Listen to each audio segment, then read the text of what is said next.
Hello guys, welcome to my channel Deepa education J. आज की इस वीडियो में हम बात करेंगे बीपीएससी 3.0 की एक्सपेक्टेड कट ऑफ को लेकर। तो ये वीडियो को लास्ट तक देखिएगा। ये जो एक्सपेक्टेड कट ऑफ है, इस कट ऑफ को ही आप फाइनल कट ऑफ कह सकते हैं। क्योंकि जो कट ऑफ के कारक मैं बता रही हूँ, ये कारक बहुत ही महत्वपूर्ण होने वाले हैं। तो वीडियो को लास्ट तक देखिए। अगर सेशन पसंद आए तो प्लीज़ चैनल को लाइक करें, सब्सक्राइब करें, शेयर करें। तो लेट्स स्टार्ट। तो सबसे पहले कट ऑफ का निर्धारण करने से पहले मैं बता देती हूँ कि कभी भी कट ऑफ का निर्धारण किसी एक तत्व से नहीं होता। जबकि कट ऑफ जब भी निर्धारित की जाती है तो उसके कई कई तत्व निर्धारित किए गए रहते हैं। उन तत्वों पर अगर बात करें तो कभी कभी इस बात पर भी कट ऑफ का निर्धारण किया जाता है कि पेपर किस तरीके से हुआ है।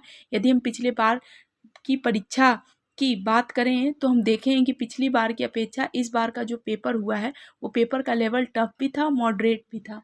ध्यान रखिएगा, मैं आपको बता रही हूँ कि जब भी हम एक्सपेक्टेड कट ऑफ को लेकर या कट ऑफ को लेकर किसी भी एग्ज़ाम का कट ऑफ का लेकर जब हम वीडियो देखते हैं तो बहुत से वीडियोज़ आपने देख लिए होंगे जिसमें बता दिया गया होगा कि कट ऑफ इतना जाएगा, 90 जाएगा, बहुत से बताते हैं कि 85 जाएगा, बहुत से लोग कहते हैं कि 75 जाएगा। देखिए, कभी भी कट ऑफ का निर्धारण एक कारक नहीं होता है। कट ऑफ के निर्धारित करने के बहुत से कारक होते हैं, बहुत से तत्व होते हैं, और उन सभी तत्वों के जो एक क्राइटेरिया होता है, उन सभी क्राइटेरिया को पार करते हुए कट ऑफ बनती है। तो पहली चीज़ तो ये ध्यान में रखी जाती है कि परीक्षा किस तरीके से हुई है। तो पहली चीज़ मैं आपको बता दूं कि ये परीक्षा जो हुई वो आपका री एग्ज़ाम था। जो 15 मार्च को परीक्षा हुई थी वो पेपर लीक हो गया था, इस वजह से इसे रद्द किया गया और जुलाई में इसकी परीक्षा कराई गई। तो मार्च से लगभग अप्रैल, मई, जून, जुलाई, यानी लगभग अगर देखा जाए तो 3 महीने का समय मिला था।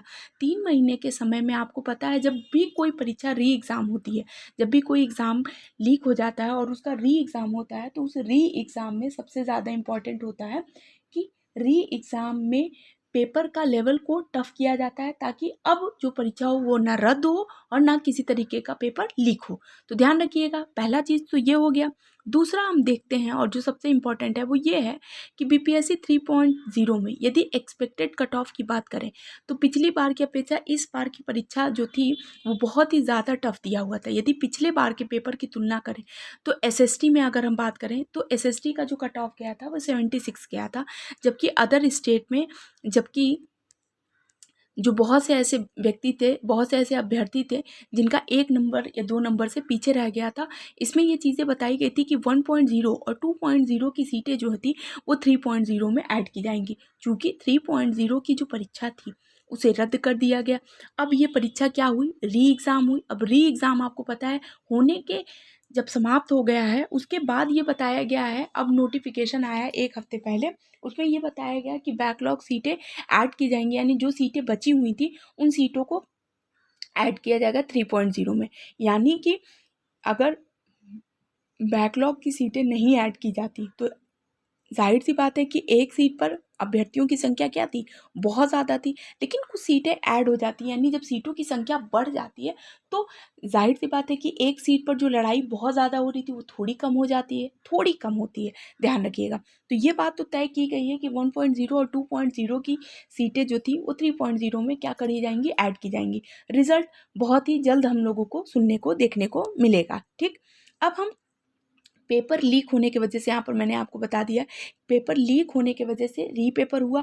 और जिन भी बच्चों का हिस्ट्री और ज्योग्राफी था और जिनका हिस्ट्री और पॉलिटी था, लगभग ऐसे 50 स्टूडेंट से मैंने खुद जाकर पूछा हुआ है। इन 50 स्टूडेंट में से लगभग 48 बच्चों ने यही जवाब दिया कि पिछले बार की अपेक्षा इस बार हिस्ट्री के क्वेश्चन भी मॉडरेट थे, ज्योग्राफी के भी क्वेश्चन मॉडरेट थे, और पॉलिटी की बात करें तो अब देखिए इस चीज़ को समझिएगा कि पॉलिटी की अगर बात करें, हिस्ट्री और पॉलिटी के जो क्वेश्चन पिछली बार से बहुत ही अलग दिए हुए थे। टफ नहीं थे, टफ दूसरी चीज़ होती है। प्रश्न का जो प्रारूप जो दिया हुआ था, जो प्रारूप बना हुआ था वो टफ नहीं था बल्कि मॉडरेट था और बहुत ही अलग था। यानी जिन भी बच्चों ने बार बार दी जा रही थी कि आप एनसीईआरटी पढ़िए, अब बहुत से बच्चे ये कह रहे हैं कि एनसीईआरटी से प्रश्न नहीं बने हुए थे।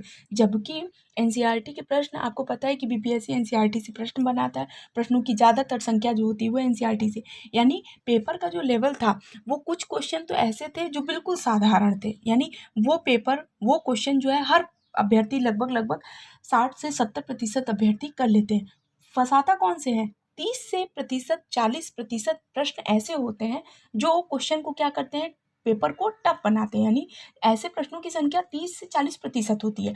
आपके 100% में से 50% ऐसे प्रश्न होते हैं जो चलिए सर्वसाधारण। आपका मेरिट हाई इसलिए होता है क्योंकि वो 30 से 40 प्रश्न की लड़ाई बाकी होती है। यही 30 से 40 प्रश्न पर जिन भी बच्चों ने अच्छा परफॉर्मेंस किया है उनका मेरिट क्या हो जाएगा, हाई हो जाएगा, और उनके वजह से मेरिट क्या होगी, हाई होगी। ये सारी चीज़ें बहुत इंपॉर्टेंट है। हालांकि पिछले बार की अपेक्षा पेपर का लेवल जो था वो अलग दिया हुआ था, ध्यान रखिएगा। और सबसे अंतिम पॉइंट मैं यहाँ बताएं कि एसएसटी की बात करें और स्पेशली हिस्ट्री और पॉलिटी की, तो पेपर का लेवल की बात करें तो काफ़ी मॉडरेट क्वेश्चन दिए हुए थे।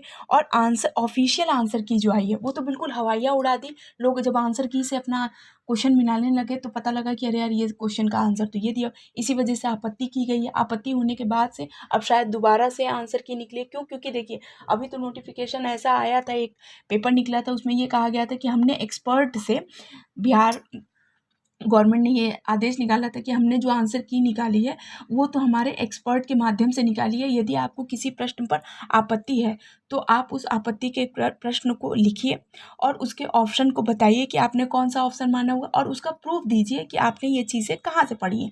तो मोस्टली क्वेश्चन ऐसे पॉलिटी के आए हुए हैं सामने, और जीएस के ऐसे प्रश्न आए हुए हैं जो बताए हुए ऑफिशियल आंसर की में कुछ दूसरे दिए हुए हैं और बच्चों ने कुछ दूसरे पढ़े हुए हैं। तो हालांकि ऐसे प्रश्नों की संख्या ज़्यादा थी, तो वो जब अब दोबारा से इस विषय पर कुछ दूसरा कुछ नया जब तक जानकारी नहीं मिलता तब तक हम ये बात कंफर्म मान सकते हैं। अब यहाँ पर एक चीज़ जो यहाँ पर बता देती हूँ कि जो कॉमन पेपर आया था, जो जीएस के क्या प्रश्न थे, वो लगभग बहुत कम ऐसे स्टूडेंट थे। पिछली बार ऐसे स्टूडेंट की संख्या 70% थी जिन्होंने 40 में से 25+ क्वेश्चन किए हुए थे।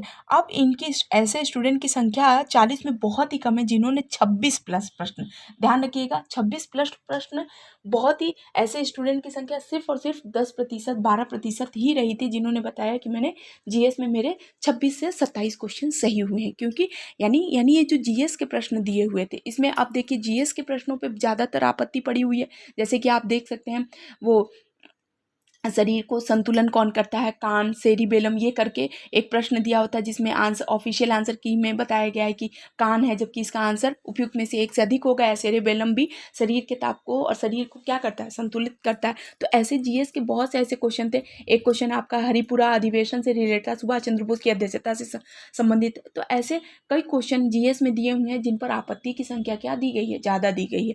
तो समझिएगा ऐसे, यानी जीएस में अगर बात करें तो बहुत से बच्चे, अगर आपत्ति किए हुए प्रश्नों पर चर्चा दोबारा गवर्नमेंट करती है तो जाहिर सी बात है बोनस पॉइंट मिलेंगे तो वो सबको मिलेंगे। तो इन पॉइंट्स पर चर्चा करने के बाद से हम आपको बताते हैं कि बैकलॉग की सीट ऐड कर देने के बाद से, देखिए इतने पॉइंट मैंने आपको बताए होंगे। इसके अलावा बैकलॉग सीटें ऐड करने के पश्चात विद्यार्थियों की संख्या थोड़ी कम हो जाएगी अपेक्षाकृत पहले की। अब अगर हम बैकलॉग की सीटों को ऐड करने की बात करते हैं तो कट ऑफ का निर्धारण करते हैं, यानी अगर सीटें ऐड कर दी जाती हैं और उसके माध्यम से अगर रिजल्ट निकाला जाता है तो कट ऑफ क्या जा सकती है। तो आइए हम कट ऑफ देखते हैं। अब हम सबसे पहले अदर स्टेट का कट ऑफ देखते हैं। अदर स्टेट में जो कट ऑफ जाएगी वो फीमेल, आप ये समझिए, ये स्पेशली ये जो वीडियो बनी हुई है वो एसएसटी वाले बच्चों के लिए बनी है। और मेल के लिए अगर आप ये समझ लिए 67 से 74 के बीच में कट ऑफ जा सकती। वहीं पर फीमेल की बात करें 55 से 63 के बीच में। क्योंकि देखिए अभी जो आप एक पोल निकालते हैं, उस पोल में जितने बच्चे ने कमेंट किया है उसमें 70% ऐसे बच्चे हैं जो बता रहे हैं कि मेरिट जो है वो 50 से 60%, यानी ऐसे बच्चों की संख्या 70 से 75% है। ध्यान रखिएगा 70 से 75% ऐसे बच्चे हैं जो स्कोर ही 50 से 60 के बीच में किए हुए हैं। तो ये समझिए कि 55 से 63 के बीच में फीमेल का कट ऑफ जा सकता है। वहीं मेल की बात करें तो 67 से 74 के बीच में ये एसएसटी का कट ऑफ है। फिर से समझ लीजिएगा, मैथ्स और साइंस का पेपर एवरेज था। मैथ्स के पेपर बता रहे थे कि जो बच्चे बहुत अच्छी तैयारी किए हुए थे उनके लिए पेपर, मैथ का पेपर थोड़ा इजी था, इसलिए वो बताया कि मैथ की मेरिट क्या होगी, वो ज़्यादा जा सकती है। यहाँ पर मैं सिर्फ आपको एसएसटी की बात बता रही हूँ। फिर से एक बार समझ लीजिएगा। वहीं पर बिहार वाले बच्चों के लिए, यानी जो जनरल कट ऑफ जो जाएगी, बिहार की जनरल कट ऑफ जो होगी 45+ होगी, यानी फीमेल के लिए। वहीं पर मेल के लिए ये 60% होगी। ये जनरल कट ऑफ है, यानी अब इस जनरल कट ऑफ के बाद से अब जिसमें जितने नंबर कम होते जाएंगे आप कैटेगरी वाइज आप अपना डिवाइड कर लीजिए। आप समझ लीजिए कि 45 प्लस अगर आपके मार्क्स हैं और आप बिहार से होकर आपने परीक्षा दी है तो आप ये समझिए कि आपका इसमें हो जाना तय है। तो देखिए ये एक्सपेक्टेड कट ऑफ को लेकर ये वीडियो था। जितने भी पॉइंट मैंने बताए हुए हैं, जो भी चीज़ें मैंने बताई हुई हैं, अगर वो चीज़ें आपको पसंद आ रही हों तो आप प्लीज़ चैनल को लाइक करें, सब्सक्राइब करें, शेयर करें और अपनी मेहनत क्या करें, कायम रखें। पढ़ाई करते रहें। क्योंकि देखिए सिलेक्शन तभी हो सकता है जब आप क्या करते हैं, मन लगाकर पढ़ाई करते हैं।